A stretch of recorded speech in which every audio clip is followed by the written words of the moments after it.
All right, so how do you handle conflict or just a lot of chaos in your office, especially when a team member comes to you and says, oh my God, she did this, or he did that, or they said this. I'm gonna give you a simple 3-step way to do it. It's gonna be really simple, and it's helped me tremendously to kind of diffuse conflict with our team members. The first thing is this: when a team member, an assistant, or a hygienist, or anyone comes to you with an issue, make sure you do not judge it. No matter how crazy it is or how dumb it is, you're like, oh my God, that's so lame. Don't judge it. And the first thing you gotta do is reflect before you react. Reflect before you react. Now, what does that mean? Well, basically, reflecting means that you're gonna be thinking through it with them. You're going to make them feel understood. So she comes to you and you're like, oh, this is what happened, this is what they said, this is what's going on in the office. You're gonna make them feel understood by reflecting and just kind of reliving what happened in the last few days or the past or whatever it is. You're reflecting before you're reacting. You see, the minute you react to someone's outpouring or someone's emotional outburst, what's gonna happen is it's combative. It's gonna feel like they're not heard. So I want you to reflect with that team member before you react. And then after you're done reflecting and they've kind of gone through that journey with you, I want you to ask them a question that could empower them. I want you to ask them a question that could empower them. So the second part is asking a question to your team member that could empower them. So for instance, if they were frustrated with another assistant because they didn't set up the room, you should ask them. You know, you've gone through the journey with them, you've reflected with them, you've made them feel understood, and then you ask them, you know what could we do better to make it so that way this doesn't happen? What could we do better to make it so that way this doesn't happen again? Or what do you think is a good solution to this? You know, you as a leader are the ones that's asking the question. You're the one that's asking the question. Leaders don't make statements and bold directions all the time. Many times they ask the right questions so their team is empowered to make those decisions.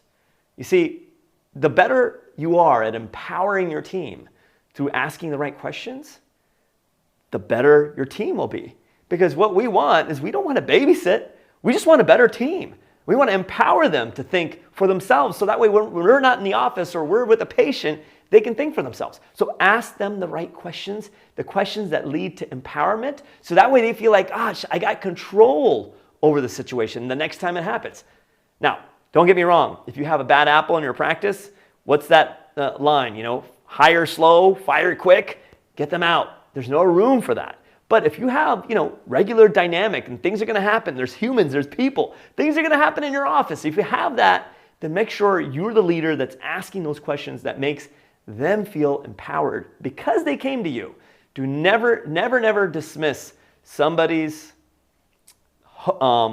cry or hope or opportunity for help from you. If they're coming to you and they're like, I need help, don't dismiss that. So that's number 2. Ask the right questions that make them feel empowered.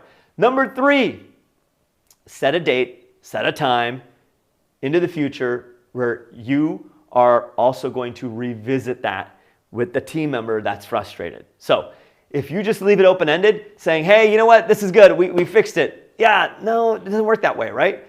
You always want to circle back with them. Hey, look, why don't we do this? Let's wait a month, we'll circle back, and let's have this conversation again.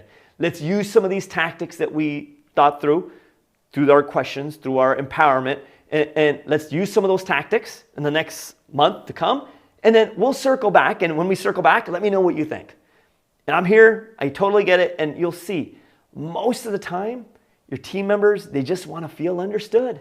They just want to feel like someone's there listening, that they had an issue, they had a problem, they were frustrated, and you, as the owner, were there. You're okay. Now, does that mean that you're listening to them every night before going home? No. But if they come to you and there's an issue and it's, reasonable in timing, they're not doing this every day, that could be another sign, then you're there to give them an ear, to ask the right questions, to help them think through what they're going through with the right questions so that way they can feel empowered, and then you revisit the same situation again in a month or 3 weeks or 2 weeks, whatever it is. They're now going to feel that, hey, they can come to you or they can come to the manager. They can anticipate some sort of reflection from you. They can anticipate you helping them feel empowered through the right questions. And then they're also going to feel that, hey, guess what?